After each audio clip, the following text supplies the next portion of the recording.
Bike work ఏం work చేసినారు, అవును. నిజంగా hats off to you sir. Thank you sir. ఆయనకి మెచ్చుకోవాల్సింది ఆయన్నే ఫస్ట్. చిన్నతనంలోనే పెద్ద మంచి అయ్యిండు. చూస్తే మళ్ళా నేనే అభిలాష అంటున్నాడు. నిజంగా ఎక్కడున్నాడో డైరెక్టర్ అంటే ఇంత పెద్దగా కండలు అట్లా ఉంటారుగా కొంతమంది అట్లా యాటిట్యూడ్ అట్లా లేకుండా నేనే అభిలాష అనేటట్లా నాకు అరే ఈయన సస్కస్ అవుతాడు, ఇంకా సస్కస్ అవుతాడు. అయ్యింది ఇప్పటికే మంచిగా నడుస్తుంది. కానీ అందరు రావాలి. ఫిలీజ్ చెప్తున్నా చూడండి, ఇది ఖరాబ్ అయ్యే సినిమా కాదు. మనకి ఏదో ఒకటి ఏడిపిస్తుంది, నవ్విపిస్తుంది. కొంచెం అరే ఆ పాత్రలో మనమే ఉన్నట్టు అనిపిస్తుంటుంది. నిజంగా బిగ్గర పట్టుకుంటున్నాం ఇట్లా సీట్లు.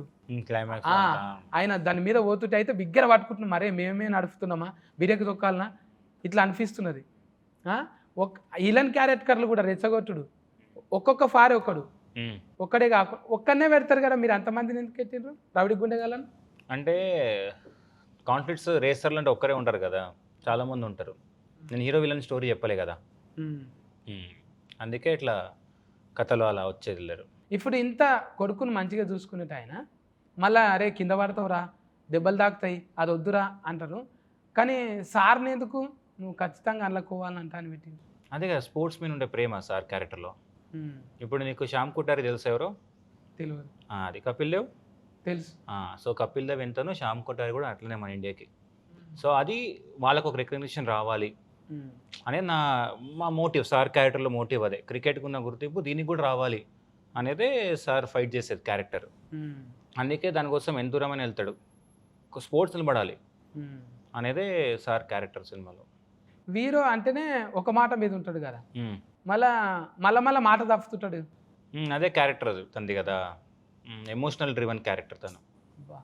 ఇంత మంచిగా ఉన్నాక నిజంగా ఇంటి ఆమె లేకపోతే ఇంకా చాలా చేయొచ్చు అన్నట్టు, ఇంటి ఆమె వచ్చేటకల్లా ఈమె కోసానికి ఆగిపోతుంది.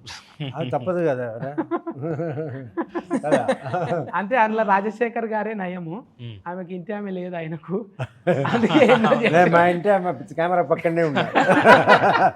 జీవిత మేడం నమస్తే గారు, మీరు పక్కకుంటే ఉన్నారు. ఇప్పుడు ఏం చేయాలంటే మళ్ళీ వీక్ నాయర్ కొంచెం వీక్ ఉన్నప్పుడు మాట్లాడియాలి. అవును, వీక్ అయితే నేను లేదు, బట్ నాతో మాట్లాడలేదు మీరు. మీకు అబ్బాయిలు ఇష్టం అనుకుంటా. ఏం చేయాలి అన్ని ఇంటర్వ్యూలలో నేను అమ్మాయిలతో జర ఎక్కువ మాట్లాడుతున్నా కదా. అవునా? సత్తి బీఫ్ వేసుకుంటున్నా. అవునా? అందుకే కొంచెం తక్కువ చేశారా? నాకు ఫచ్చి ఫుల్స్ అంటే ఇష్టం. నాకు కూడా. మీకు ఎట్లా తెలిసింది? మీకు చేసుడు అంటే ఇష్టం నాకు తెలుసు. నాకు చేసుడు, నాకు తినడం అంటే ఇష్టం. పండు ఒకరోజు పచ్చి ఫుల్స్ చేస్తావా మా కోసం? చేస్తా. ఇంకేమేమి పాటలు వాడతావు? పాటలు పాడు. గిటార్ వస్తుందా? గిటార్ వస్తుంది. ఒక పాట వాడు. గిటార్తో పాడనా? నేను ఇస్తా గిటార్ సపోర్ట్. ఇదేమిటమ్మా సూపర్ సూపర్.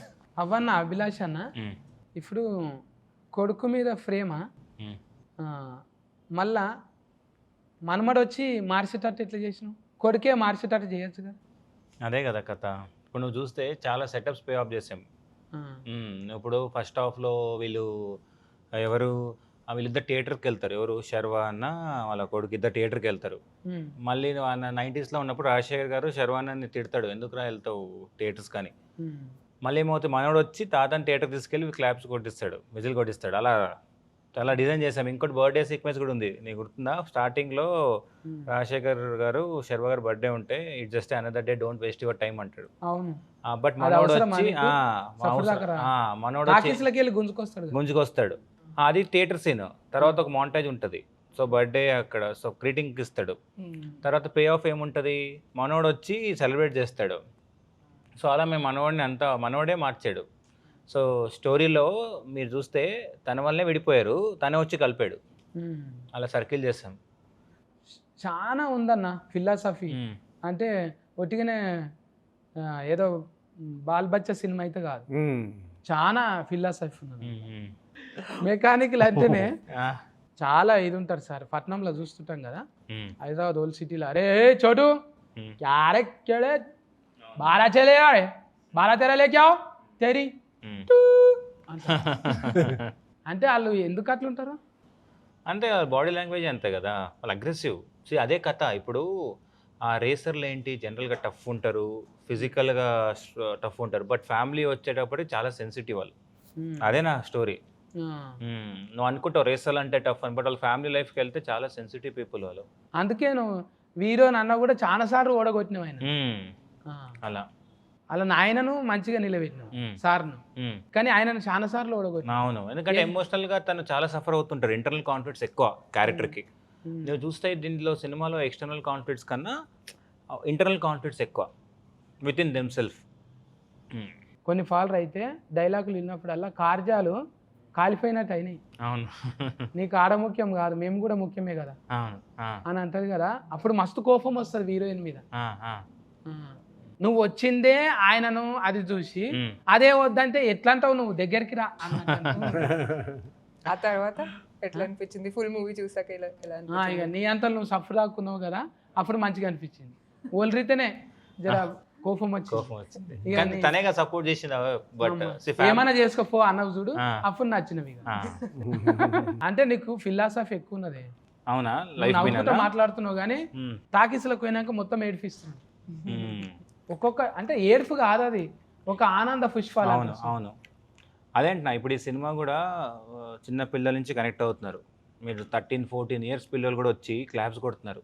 నాకు ఈ మొన్న థియేటర్లో చూస్తాం చాలామంది, మీరు ఇన్స్టాలో కానీ ట్విట్టర్లో కానీ చూస్తే వాళ్ళ పిల్లలు అట్లా చూస్తున్నారు సినిమా. లాస్ట్లో శర్వా గారు డెడికేషన్ వెళ్తారు కదా ఫాదర్కి, వాళ్ళు ఫీల్ అవుతున్నారు. అంటే బెటరే కదా, ఇప్పుడు చాలామంది ఫాదర్స్ కూడా చూసి చాలా ప్రౌడ్గా ఫీల్ అవుతున్నారు.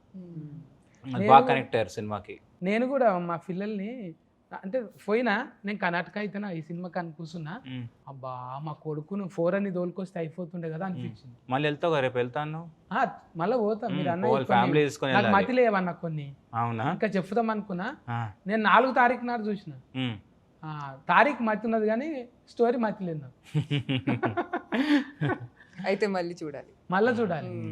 అందుకోసానికి అంటే ఫిలాసఫీ నచ్చింది నాకు. నాయన సెంటిమెంట్ అంటే ఫస్ట్ కొన్ని చూస్తాం చూడు మనం, మళ్ళా ఇంకోసారి మీరు చెప్పిన డీటెయిలింగ్ చూస్తాం. అందుకే 2-3 ఫాలో చూడాలి, అసలు తప్పు లేదు అది. అవును, నువ్వు చూస్తే ఫస్ట్లో టైటిల్ సీక్వెన్స్ కూడా బైకర్ పడే ముందు జంప్ ఉంటుంది, మౌంటైన్ జంప్. అక్కడే చెప్పాను నేను హీరో ఎలా విన్ అవుతాడని. హీరో దాంతోనే విన్ అవుతాడు అండి ఎండింగ్ షాట్. అలా చాలా సెటప్స్ పే ఆఫ్ చేసాం విజువల్గా. ఇంకా చెప్పు ఫండ్, నువ్వు మాట్లాడితే మంచిగా. ఏం చెప్పాలి? చెవులకు ఏంటివే మంచివేనా? పర్ల్స్ వేసుకున్నాను.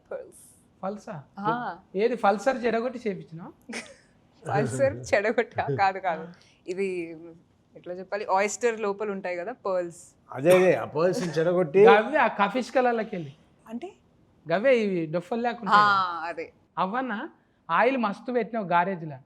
ఇవన్నీ ముందు సెర్చింగ్ చేసుకున్నావా గారేజ్లో ఏమేమి ఉంటాయి? నువ్వు చూస్తే 90sలో చాలా బ్రైట్గా ఉంటుంది. అప్పుడు 90s స్టోరీలో సారు వాళ్ళ శర్వానంద్ గారు ఉన్నప్పుడు చాలా హ్యాపీ లైఫ్, సో నీకు బ్రైట్గా ఉంటుంది. తర్వాత శర్వా గారు వెళ్ళిపోతారు కదా వదిలేసి, తర్వాత నువ్వు చూడు సార్ లైఫ్ అంతా చాలా సో లోన్లీగా చూడు కలర్ మారుతుంది. అలా చాలా డీటెయిల్గా మేము ఉంటుంది సినిమాలో. ఎక్కడ దిక్కు తీసిరా సినిమా? ఇదంతా ఇండోనేషియాలో షూట్ చేసాం, రేసింగ్ అంతా ఇండోనేషియాలో షూట్ చేసాం, సోంబావా అని కేదరి అని ప్లేస్లో. ఎందుకంటే ఇక్కడ మనకు అథెంటిసిటీ కోసం ఇక్కడ దొరకలేదు కొన్ని, బికాజ్ 90sలో మీకు 2-stroke బైక్స్ కదా, అన్ని రీడిజైన్ చేసాం మేము బైక్స్ అని. ఇప్పుడు నువ్వు చూసే బైక్స్ అని రీడిజైన్ చేసిన ఏవే ఒరిజినల్ కాదు, దాన్ని మోడిఫై చేస్తాం మేము. అలా 4 strokes బైక్స్ కూడా మోడిఫై చేస్తాం మేము. అందుకే మొత్తం ఇండోనేషియాకి వెళ్ళి షూట్ చేసుకొచ్చాం. ఆ కొండలు నేను నిజంగా గ్రాఫిక్స్ అనుకున్నా. ఏ కొండలు? ఆ కొండల మీద పోతారు చూడు ఇట్లా, అవన్నీ రియల్. అక్కడ ఉంటుంది, అక్కడ మౌంట్, అక్కడ టెరెన్ ఉంది, అక్కడ అవన్నీ ఇండోనేషియాలో షూట్ చేస్తాం మేము. అమ్మా అది చూస్తుంటేనైతే మాకే ఇట్లా కురుఫులు వస్తున్నాయి. అవును, చాలా భయం. అవునవును, మంచిగా డ్రైవింగ్ చేసినావు అన్న సినిమానైతే. అవును, నువ్వు కూడా మంచిగా ఈ స్కూల్లో చదువుకున్నావు కానీ అన్నపూర్ణమ్మ స్టూడియో. నేను film school, Annapurna film school 2 years చేశాను మాస్టర్స్. నాగార్జున సార్ని కలిసినావు అప్పుడు? కలిసిన. నేను నా లూజర్ వెబ్ సిరీస్కి సార్ ప్రీ రిలీజ్ ఈవెంట్కి వచ్చారు గెస్ట్ లాగా. నాకు అందులో ఎడిటింగ్ కూడా నేర్చుకున్నావు అంట? ఎడిటింగ్, డైరెక్షన్, రైటింగ్ 3 నేర్చుకున్నా. అబ్బా ఫల్టీ టాయిలెటెడ్ అన్నాను. అవును, చాలా 3 ఒకే కోర్సా? యా సార్, 3 ఒకటే. 2 yearsలో ఎడిటర్ లేకపోయినా నువ్వే చేసుకుంటావా? లేదు కష్టం. ఈ సినిమాలో ఎడిటర్ చాలా కీ రోల్ ప్లే చేశాడు. నీకు తెలుసా తను నా జూనియరే. నువ్వు రేసింగ్ 300 TB వచ్చింది ఫుటేజ్, దాన్ని 2 months కూర్చొని ఎడిట్ చేశాడు రేస్ సీక్వెన్స్లని. అబ్బా అంత ఈజీ కాదు ఇది, చాలా టీం టఫ్. అందరు కూడా చాలా ఇప్పుడు మన స్టంట్ మాస్టర్ దిలీప్ గారు కానీ, డిఓపి గారు, ఇప్పుడు రేస్ సీక్వెన్స్ అని మది గారు షూట్ చేశారు, యువరాజ్ గారు అవైలబిలిటీ లేకున్నప్పుడు. సో అందరు కష్టపడ్డారు, ఆర్ట్ డిపార్ట్మెంట్ కానీ అందరూ. తెలుస్తుంది అన్న, అవును స్క్రీన్ మీద, అవును. మంచిగా తెలుస్తుంది అది. అందరిని అట్లా కట్టిపడేసింది. మంచిగా టీమును గ్యాదరింగ్ చేసుకొని ఊహించనంతగా, అసలు సార్ను ఊహించుకోలేము. ఇట్లుంటుంది ఆ క్యారెక్టర్. ఫ్యామిలీ కోసం ఒకలేక బయట వాళ్ళ కోసం ఒకలాగా ఆలోచన చేసే హీరోయిన్, అసలు ఒక్కొక్కసారి ఓడిపోయే హీరో, అసలు మనమడు కూడా ఒక పాఠం చెప్తాడు. ప్రతి ఒక్క క్యారెక్టర్కి ఇంపార్టెన్స్ ఉంటుంది. ప్రతి క్యారెక్టర్ చూడు సెటప్ నీట్గా ఉంటుంది. అంటే అన్నెసరీ క్యారెక్టర్లు సినిమాలో ఉండవు అని నువ్వు చెప్పా. అంటే ఇప్పుడు ఇప్పుడు ఫ్యామిలీలో ముగ్గురే ఉంటారు, ఎక్కువ మందిని పెట్టలేదు అన్నావు కదా, ఎందుకు వైఫ్ ఫోటో పెట్టలేదు అని. అది మన స్టోరీ కాదు కదా, సో అందుకే ఎక్కువ దాన్ని మీరు రిజిస్టర్ చేయలేదు. 20 నిమిషాల దాకా నాకు ఇది ప్లే చేస్తున్నావు, అది ప్లే చేస్తున్నావు, ఏడ ప్లే అవుతుంది, ఏడ కనెక్ట్ అవుతుంది నాకు అంటే స్క్రీన్ ప్లేనా అంత ఫజిల్ ధమాకులు చక్కగా పోవాలి. మీరేమో జిప్ అని ఇక్కడ కట్ చేసి ఆడ్ ఓపెన్ చేస్తారు, ఆడ్ ఓపెనింగ్ చేసి. కానీ లాస్ట్కి వచ్చేటాక నా మంచిగానే అర్థమైంది. అవును, అంటే స్క్రీన్ ప్లే అలా డిజైన్ చేసాం, కూసబెట్టిరు. అవునవును. అంటే ఇప్పుడు ఏంటంటే నీకు ఇప్పుడు ఫైట్ ఉంది ఫర్ ఎగ్జాంపుల్ 90sలో హీరోయిజం కోసం ఫైట్ పెట్టలేదు మేము. నువ్వు చూస్తే శర్వా గారు కొడుకు శర్వా గారిని అన్నందుకు కొడతాడు, శర్వా గారు రాజశేఖర్ అన్నందుకు వెళ్ళి వాడిని కొడతాడు. సో మనకొక కనెక్ట్ ఉంటుంది. హీరోయిజం కోసం ఎక్కడ ఫైట్ కానీ. ఇప్పుడు ఆ మౌంటైన్ జంప్ ఎందుకు హై వచ్చింది, తను ఏదో తన సొంతం కోసం వెళ్ళలే, వాడు ఇంకొకటి పిరుకోడు అన్నాడు, దానికోసం వెళ్ళాడు. మీకు క్యారెక్టర్ అందుకే కనెక్ట్ అయ్యారు అందరు, చాలామంది ఆ క్యారెక్టర్ కనెక్ట్ అవ్వడం రీజన్ అందుకే. ఇక ఇప్పుడు నేను అప్పుడప్పుడు ఖాళీగానే ఉంటున్నా సార్, ఏమన్నా గోటీల ఫ్యాక్టరీల కొలువు వస్తుందా? ఇప్పుడు జాబ్ లేదు, చాలా ఫుల్ అయిపోయింది. నేను దొడ్డు గోటీలకు ప్లానింగ్ ఇస్తా సార్. నేను ఏమి ఇచ్చినా అప్పుడు ఫుల్ అయిపోయింది. ఇప్పుడు హౌస్ఫుల్ బోర్డు పెట్టేసా ఫ్యాక్టరీ ముందు. నా దగ్గర ఇంజనీరింగ్ ప్లాన్ ఉంది సార్. గోళీలు ఇప్పుడు స్క్వేర్లో చేస్తా, నేను 4 మూలల గోళీలు చేస్తా. చాలా ఐడియాస్ ఉన్నాయి నా దగ్గర. సార్ బ్రాంచ్ ఇవ్వండి సార్, ఒక బ్రాంచ్ ఇద్దాం దానికి, వేరే ఇంకో బ్రాంచ్ ఇద్దాం. రంగారెడ్డి జిల్లా బ్రాంచ్ నాకు నేను అక్కడనే ఉంటా లోకల్. మీరేం చేస్తారు? గోల్డ్ నేను డిజైనింగ్ చేస్తా. అంటే ఇప్పుడు అంగి మీద పూలు ఉంటాయి కదా సార్, అవే పూలు గోటీలలో స్టార్ట్ చేస్తా. అది టాంఫర్ గోటి అవుతుంది, మన గోటీలు ఎక్కువ సెల్లింగ్ అవుతుంది. చూడండి సార్. సరే ఆలోచిస్తాను. మీరు జీతం ఎంతైనా పర్వాలేదు, పూటకు ఒక బిర్యానీ ఒక బీర్ ఇస్తే చాలు. థ్యాంక్స్ కన్నా అభిలాష్, మంచి సినిమా చూపెట్టినావు. Thank you. తండ్రులను గుర్తు చేసినావు, బంధాలను గుర్తు చేసినావు, కుటుంబాన్ని గుర్తు చేసినావు. ఇప్పుడు చెప్పు ఫండ్, నేను ఎందుకు చూడాలి సినిమాలో? నువ్వు camera biker is out in theaters next to you, so please watch our film.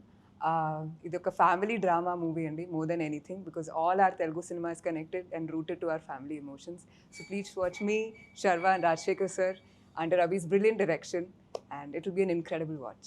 So అందరు థియేటర్కి వచ్చి చూడండి, మీ ఫ్యామిలీ మెంబర్స్ అందరూ కలిసి రండి, అందరూ కలిసి చూసేలాంటి సినిమా అందరికీ నచ్చుతుంది. అందరి ముఖాలలో ఆనందం చూస్తే నిజంగా బైకు ఎంత స్పీడ్గా పోతుందో సినిమా కూడా అంతే స్పీడ్గా పోతుంది. ఈ స్పీడు మీరు ఇంకా యాడ్ అయితే ఇంకా అంటది. టాకీస్లలో పోయి తప్పకుండా చూడండి. నేను వట్టి మాట చెప్తలేను, గారంటిగా సమ్మర్లో ఏసీ పెట్టినట్టు కూల్ అవుతుంది మనసు. పోయి చూడండి మీ దగ్గర టాకీస్లలో. ఓకే నా ఫండూస్, కేర్ టేకర్, బాయ్ బాయ్. మజ్జిగ తాగుండి, జ్యూసులు తాగుండి, నిమ్మరసం తాగుండి.